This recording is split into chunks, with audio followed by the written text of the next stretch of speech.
Toby, we need to talk, she said, standing at the door of their bedroom. You can't keep shutting me out. There's nothing to talk about, Bisola. This company is in trouble, and I might lose my job. Isn't that what you wanted? Now you'll be successful, and I will be the failure. Bisola stared at him in shock. How can you even say that? You think I wanted this to happen to you? You think I'm happy about what's going on at your company? You don't understand, Toby said bitterly. You have your job, your promotion, your independence. You don't need me anymore. Bisola had sank. That's what this is really about, isn't it? You think my success means I don't need you. But you're wrong, Toby. I've always needed you. Not just the way you're thinking. Toby looked away, his face conflicted. I don't know anymore, Bisi. I don't know how to make this work. Bisola stepped closer, her voice soft but firm. We can make it work, Toby, but only if you stop fighting me. I'm not your competition. I'm your wife. We're supposed to be in this together. For a long moment, Tobichukwu said nothing. The weight of the situation pressed down on both of them. Bisola didn't know what the future held, but she knew one thing. She wasn't going to give up on her marriage, not without a fight. We'll figure this out, she whispered. But not like this. Not with ultimatums and threats. We need to talk, Toby. Really talk. Tobichukwu looked at her, uncertainty in his eyes, but for the first time in a long while, he didn't turn away. The two of them discussed their family and lives. Bisola apologized for anything she might have done, knowingly or unknowingly, and promised that she would only strive to change for the better, not for anything negative. Tobichukwu didn't say much. He just listened quietly. Afterward, Bisola returned to her room next door, continuing to fulfill all her responsibilities as a mother and wife, doing her best to take care of her increasingly distant and adamant husband. The investigation at Tobichukwu's office dragged on for months, and with no work to go to, Toby stayed at home, becoming more frustrated, disorganized, and unhappy. His behavior began to worsen. He became moody and short-tempered. He started becoming hostile to his children, lashing out at them over minor things, and everything around him irritated him. He complained about everything.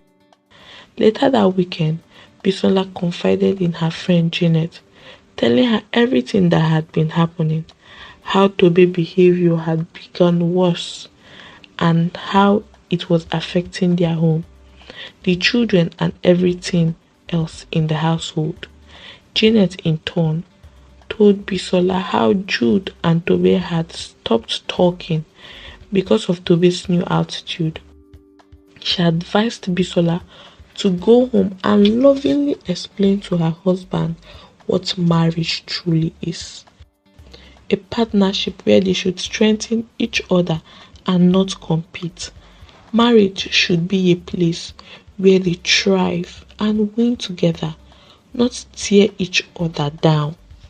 After spending some time to unwind, Bisola went home, determined to have a heart-to-heart conversation with Tobichukwu. When Bisola got home that evening, she took a deep breath, gathering her thoughts. She knew that confronting Tobichukwu again might not go smoothly, but she couldn't continue watching their marriage crumble. Her heart was heavy, but Janet's words gave her hope. She needed to find a way to remind Toby of the love they once shared and how strong they were together. As she stepped into the house, the atmosphere was thick with tension. Tobichukwu sat in the living room, flipping through the channels on the TV. but his face showed no interest in what was on the screen. His frustration had grown even more visible since the investigation at his company began, and it seemed like everything around him irritated him, especially Bisola. She approached him cautiously. "Toby, can we talk?" she asked gently.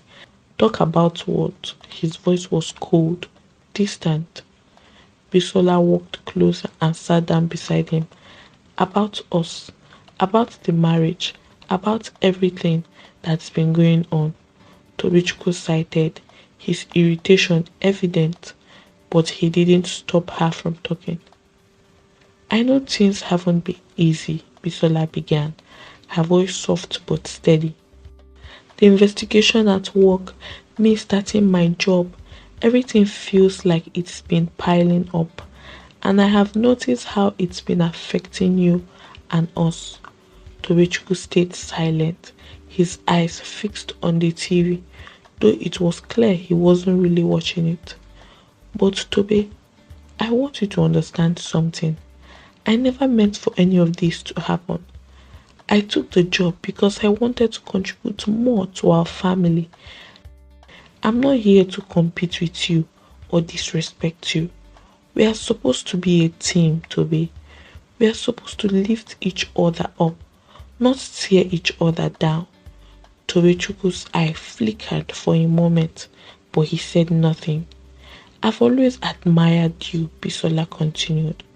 "You've been my rock. You're the one I have always depended on. But we need each other. Toby, I need you to understand that I'm not your enemy. I'm not trying to make you feel small or less of a man. This job is just a way for me to support me. We can thrive together if we just communicate and support each other." Tobichukwu finally looked at her, but his face was still guarded. "And what do you expect me to do? Sit here and watch you take over?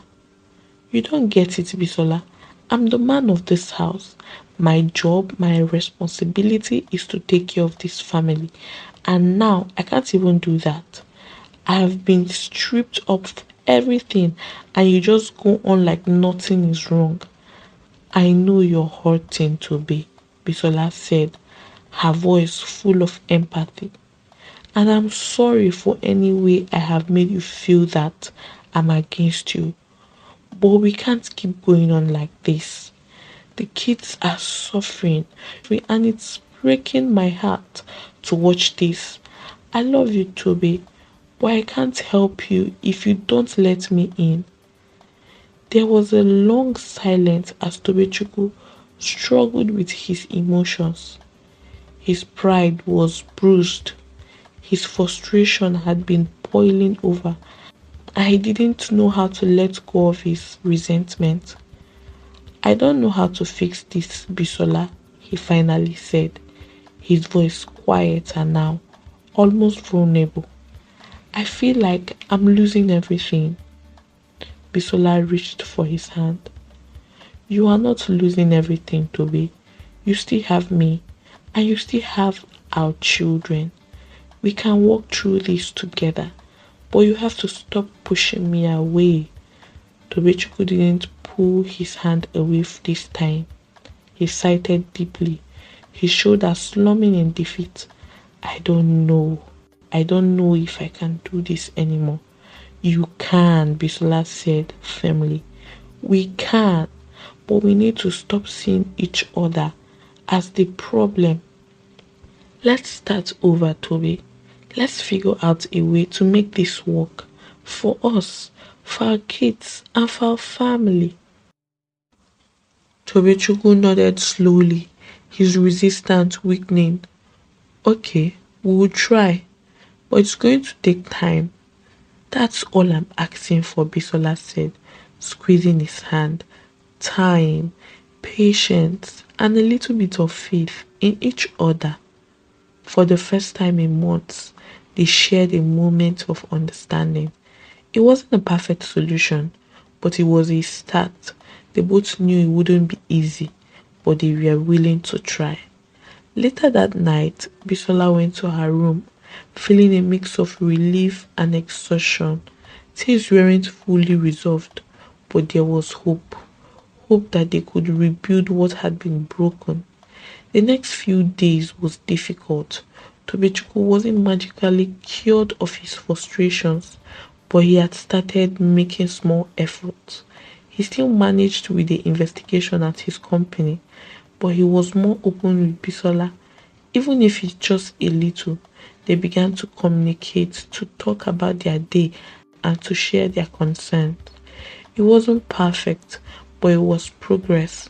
And for the first time in a long while, Bisola felt like maybe, just maybe, they could get through this together. Tobechukwu's transformation was gradual but steady. He had realized how wrong he had been, and the more he saw Bisola's resilience and strength, the more he admired her. After weeks of working on himself and apologizing to everyone he had hurt, including Jude, Tobechukwu became a different man. One evening, after Bisola came home from work, she was shocked to find her belongings moved back into their shared room. At first, she wasn't sure what was going on, but then she saw a beautiful new dress laid out on the bed with a note from Tobe saying, "Put this on, we are going out." Bisola smiled, her heart fluttering as she dressed up. While she came downstairs, Toby was waiting for her, looking dashing in a suit and holding flowers. "You look beautiful," he said softly, his eyes filled with admiration. They went out to their favorite restaurant, just the two of them. It felt like old times when they were still newlyweds, full of love and excitement for the future.